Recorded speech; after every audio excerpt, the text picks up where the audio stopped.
Love marriage से अच्छी arrange marriage. कशिश, तुमने मुझे धोखा दिया। वो राहुल तुम्हारी लाइफ में कौन है? ग्रो अप आदित्य, राहुल बस मेरा दोस्त है। वैसे भी तुम्हारा ओवर पॉजिटिव नेचर मुझे पसंद नहीं। मैं ओवर पॉजिटिव नहीं हूँ, प्यार करता हूँ तुमसे, इसलिए थोड़ा पॉजिटिव हूँ तुम्हारे लिए। ओफो, प्यार मैंने भी किया था तुमसे, इसलिए लव मैरिज की है, लेकिन इसका मतलब ये नहीं कि मैं बन जाऊं। मुझे भी फ्रीडम चाहिए, और उसमें तुम रोका टोकी नहीं करो तो बेहतर होगा। तभी राहुल का फोन कशिश के फोन पर आता है। कशिश, मैं कब से बाहर कार में तुम्हारा वेट कर रहा हूँ, अब जल्दी आ भी जाओ। वेट राहुल, मैं बस अभी आई। कशिश अपना मेकअप करती है और उठकर चल पड़ती है, लेकिन शिवम की आंखें नम हो जाती हैं। दरअसल 2 साल पहले अर्जुन ने कशिश से लव मैरिज की थी। वो दोनों एक ही कॉलेज में पढ़ते थे और दोनों के बीच प्यार हो गया था, और जिसके बाद दोनों शादी कर लेते हैं। लेकिन कशिश शुरू से ही खुले विचारों वाली, मॉडर्न सोच और शॉर्ट कपड़े पहनने वाली लड़की थी, इसलिए शिवम के माता पिता इसके लिए तैयार नहीं थे। लेकिन शिवम कशिश से बहुत प्यार करता था, इसलिए उसने अपनी जिद के आगे अपने माँ बाप को अपनी लव मैरिज के लिए मना लिया। लेकिन शादी के इन 2 सालों में कशिश ने उन सबका जीना मुहाल कर दिया था। शिवम, इस बुढ़िया यानी अपनी माँ को बोल दो कि मुझसे ये सब किचन का काम नहीं होता, ना ही मैंने कभी अपने घर पर ये सब किया और ना ही करूंगी।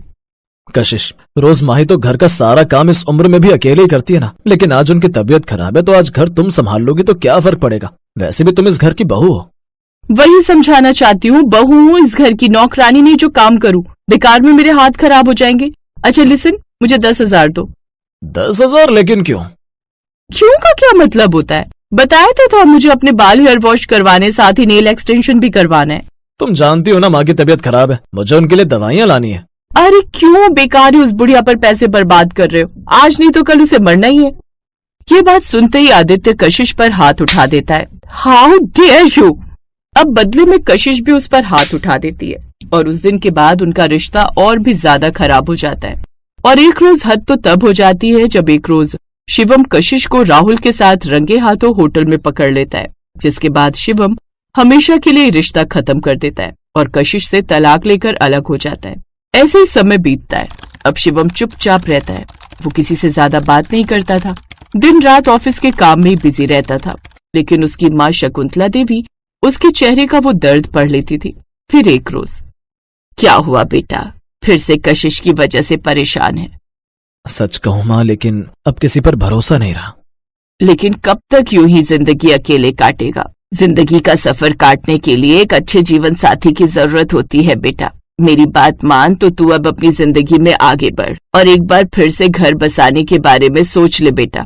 देख, मेरी नजर में एक अच्छी लड़की है, हमारे शर्मा जी की बेटी प्रिया। सीधी सादी सिंपल लड़की है, लेकिन दिल की बहुत साफ है। माँ, मुझे अब किसी से शादी नहीं करनी, मेरा भरोसा ही उठ गया अब शादी से। बेटा, सब लड़कियां एक जैसी नहीं होती, एक बार मिल तो ले, अगर मन न माने तो मना कर देना। शिवम चुप रहता है और बार बार अपनी माँ के कहने पर उसे मानना ही पड़ता है। फिर शिवम और सोनम की मुलाकात एक साधारण से घर में होती है। उसके चेहरे पर सादगी और आंखों में आत्मविश्वास होता है। नमस्ते जी, चाय लीजिए। Thank you. आप चाहे तो थोड़ी बात कर लें अकेले में, जो भी एक दूसरे से पूछना है पूछ लीजिए। अब दोनों छत पर जाते हैं। सोनम जी, आप शादी को कैसे देखती हैं? आपकी नजर में शादी क्या है? मुझे लगता है शादी 2 लोगों का रिश्ता नहीं, 2 सोचों का मेल है। प्यार बाद में भी हो सकता है, लेकिन सम्मान शुरू से होना चाहिए, और रिश्ते को बनाए रखने के लिए वही सबसे ज्यादा जरूरी है। और अगर रिश्ते में प्यार ही ना हो तो? अगर इज्जत और अपनापन हो तो प्यार अपने आप हो जाता है। शिवम पहली बार किसी लड़की की बातों से सुकून महसूस करता है। फिर घर लौटकर शिवम सोच में पड़ जाता है। कैसी लगी लड़की? माँ, वो बाकी लड़कियों जैसी नहीं है, सीधी, सच्ची और थोड़ी अलग है। तो पक्का कर दो रिश्ता। हाँ माँ, कर दीजिए। कुछ महीनों बाद शिवम और सोनम की शादी हो जाती है। शादी के बाद का पहला दिन, सोनम सुबह सुबह उठकर पूजा करती है। शिवम नींद से उठता है। इतनी सुबह कौन उठता है यार? भगवान को सुबह सुबह याद किया जाए, वही सही रहता है जी। अब आप फ्रेश हो जाइए, मैं आपके लिए कॉफी लेकर आती हूँ और माँ जी के लिए अदरक वाली चाय बना देती हूँ। अरे वाह, तुम्हें तो सबकी पसंद का पता है। शादी के बाद घर और जिम्मेदारियां दोनों संभालनी पड़ती हैं, और घर के लोगों की पसंद और नापसंद का ध्यान भी रखना भी तो घर की लक्ष्मी यानी कि बहू का ही फर्ज होता है। ऐसा कहकर सोनम किचन की ओर चली जाती है और कुछ देर बाद शिवम के लिए कॉफी बनाकर ले आती। ऐसे कुछ दिन बीतते हैं। शिवम ऑफिस से थका हारा घर लौटता है। आज बहुत थके हुए लग रहे हो आप। हाँ, आज ऑफिस में काम ज्यादा था। तो खाना लगा दूं? थोड़ी देर में, लेकिन सच कहूं तो आज खाने का मन नहीं है। सोनम कुछ नहीं कहती। थोड़ी देर बाद वो उसके पास गरम सूप लेकर आती है। ये पी लीजिए, थोड़ा अच्छा लगेगा। तुमने बनाया? हाँ, मम्मी कहती थी पति का मूड देखभाल से और गर्मा गर्म सूप से ठीक होता है। इसे पिएंगे तो सारी थकान निकल जाएगी। शिवम के चेहरे पर मुस्कान आ जाती है और उसे काफी आराम महसूस होता है। फिर एक रात शिवम पुरानी फोटो देख रहा होता है जिसमें कशिश उसके साथ थी।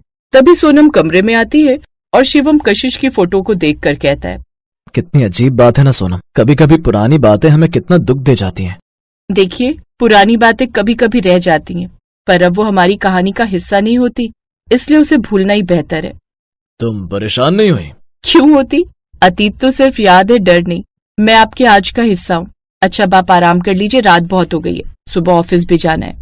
आज शिवम पहली बार किसी रिश्ते में सुकून महसूस करता है। ऐसे कुछ दिन बीतते हैं। फिर एक दिन शिवम बीमार पड़ जाता है। ओ गॉड, आपका सर तो कितना गर्म है जी, लगता है आपको तो तेज बुखार है।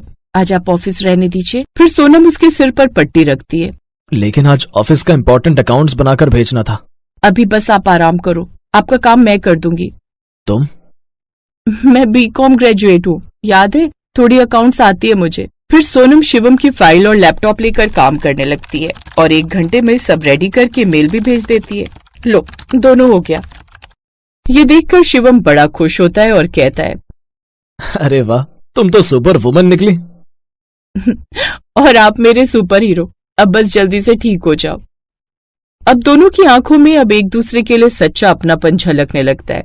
अब शिवम कभी उसे छुट्टी वाले दिन पिक्चर दिखाने या घुमाने ले जाता। ऐसे ही समय बीतता है। एक रोज शिवम की कंपनी में ले ऑफ की खबर आती है। उसे नौकरी से निकाल दिया जाता है, जिससे अब घर में तनाव है। मैं बेकार हो गया हूँ प्रिया, अब कुछ नहीं बचा मेरे पास। आपके पास मैं हूँ और जब तक मैं हूँ सब ठीक रहेगा। तुम नहीं समझोगी, ये सब तुम्हारे लिए शर्म की बात है। अब जब लोग तुमसे पूछेंगे कि तुम्हारा पति क्या करता है तो क्या कहोगे तुम, कि वो बेरोजगार है? नहीं शिवम, शर्म की नहीं, ये वक्त की बात है। मैं तुम्हारे साथ हूँ हर हाल में। जिसके बाद वो चुपचाप जाकर उसके लिए चाय बना लाती है और जब शिवम सो जाता है तो वो आधी रात को शिवम का रिज्यूमे अपडेट करके नई कंपनियों में भेज देती है। फिर कुछ हफ्तों के बाद शिवम के हाथ में ऑफर लेटर है। प्रिया, मुझे नई नौकरी मिल गई और वो भी दुगने वेतन पर। देखा, मैंने कहा था ना सब ठीक होगा। तुम मेरी किस्मत हो प्रिया। शायद कशिश मुझे कभी समझ नहीं पाई, पर तुमने बिना कहे सब समझ लिया। क्योंकि अरेंज मैरिज में प्यार शब्दों से नहीं, कर्मों से दिखाया जाता है। फिर दोनों एक दूसरे को देखकर मुस्कुराते हैं और एक दूसरे के गले लग जाते हैं। अपने बेटे को खुश देख अब शकुंतला की आंखों में भी खुशी के आंसू आ जाते हैं।